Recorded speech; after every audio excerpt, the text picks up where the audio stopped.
ایک مرتبہ مسلمانوں کا لشکر اپنے سفر پہ تھا، راستے میں جہاد اور جگہ اور ملک اور علاقے فتح ہوتے جا رہے تھے، حتیٰ کہ یہ ادھر آذربائیجان ادھر یہ پہنچ گیا سمرقند کی طرف۔ سمرقند شہر میں جب پہنچا مسلمانوں کا لشکر،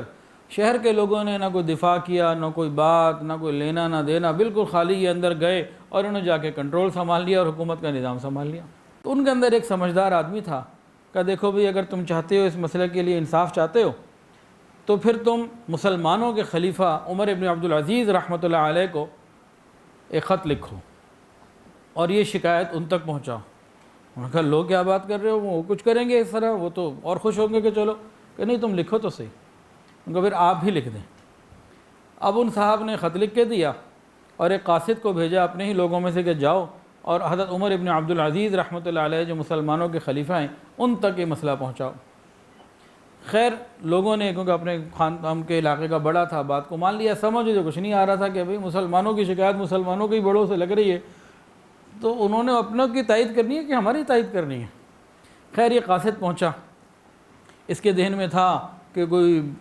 زرق برق لباس والا ہوگا اور جناب آئے دائیں بائیں خوب خادم ہوں گے، گارڈز کھڑے ہوں گے، محل ہوگا، اور وہ ایسے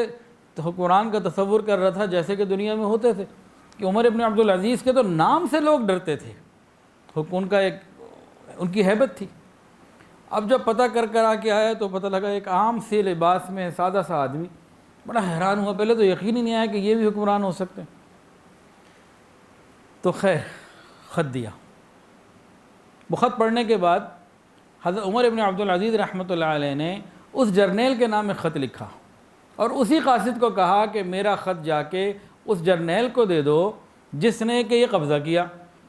اب ان کو سمجھ میں تو کچھ نہیں آ رہا تھا قاصد کو، بہرحال آیا اور جاتے ہی اپنے شہر پہنچتے ہی تو مسلمانوں نے قبضہ کیا ہوا تھا، جرنیل کے پاس گیا کہ جی یہ آپ کے خلیفہ کی طرف سے خط ہے۔ انہوں نے خط کھولا تو اس میں لکھا ہوا تھا کہ مجھے یہ معلوم ہوا ہے کہ اس شہر کے اوپر جو قبضہ کیا ہے آپ نے، شرعی تقاضوں کو پورا نہیں کیا گیا، تو آپ فوری طور پر اپنے لشکر میں دیکھیں کوئی بڑے عالم اگر موجود ہوں تو ان کو آپ قاضی بنائیں، جسٹس بنائیں، اور دونوں طرف کے فریقین اپنا اپنا معاملہ ان کے سامنے رکھیں اور جو وہ فیصلہ کریں آپ اس پر عمل کریں۔ اب انہوں نے پوچھا بھی، ایک بڑے عالم تھے، ان کو بلایا کہ جناب آپ اس فیصلے کو آپ نے طے کرنا ہے،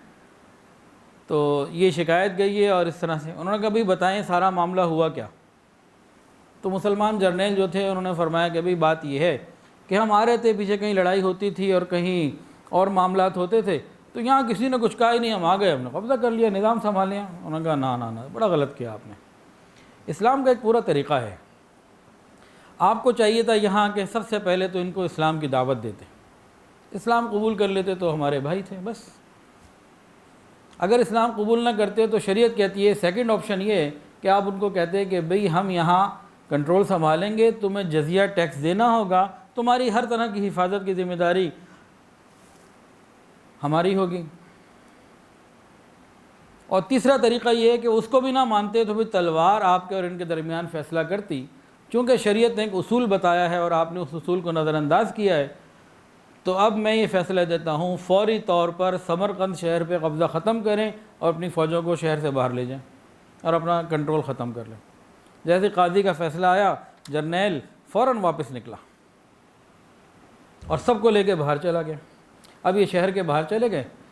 اب شہر ہی کے لوگوں کے اندر انہوں نے چند دن نظام جب دیکھا تو ان کو لگا کہ اس نظام میں کچھ محبت ہے، انسانیت ہے، کچھ اس نظام کے اندر رحمت ہے۔ اور جب انہوں نے یہ معاملہ دیکھا کہ اپنے امیر المومنین کی اور شریعت کی اتنی یہ مانتے ہیں، تو ان لوگوں نے پھر آپس میں ایک میٹنگ کی۔ انہوں نے کہا بھائی جو ہم سے ان سے پہلے جو ہمارے اپنے حکمران تھے ان سے تو یہ بہت اچھے ہیں، جب یہ اچھے ہیں تو ہم انہی کو نہ بلائیں۔ انہوں نے کہا بھائی تمہاری مرضی ہے، دیکھ لو۔ تو آپس میں مشورہ کر کے یہ دوبارہ جرنیل کے پاس حاضر ہوئے اور جا کے کہا کہ جناب ہم آپ کی حکومت سے بھی خوش ہیں، آپ کے اس طرز عمل سے بھی بہت خوش ہوئے ہیں، آپ ہمیں کلمہ بھی پڑھائیں اور آ کے یہاں قبضہ بھی کر لیں۔ ویڈیو کے نیچے سبسکرائب کے بٹن پہ کلک کریں، بیل کے آئیکن پہ کلک کیجئے تاکہ ہر نئی ویڈیو کی نوٹیفیکیشن آپ کو مل جائے۔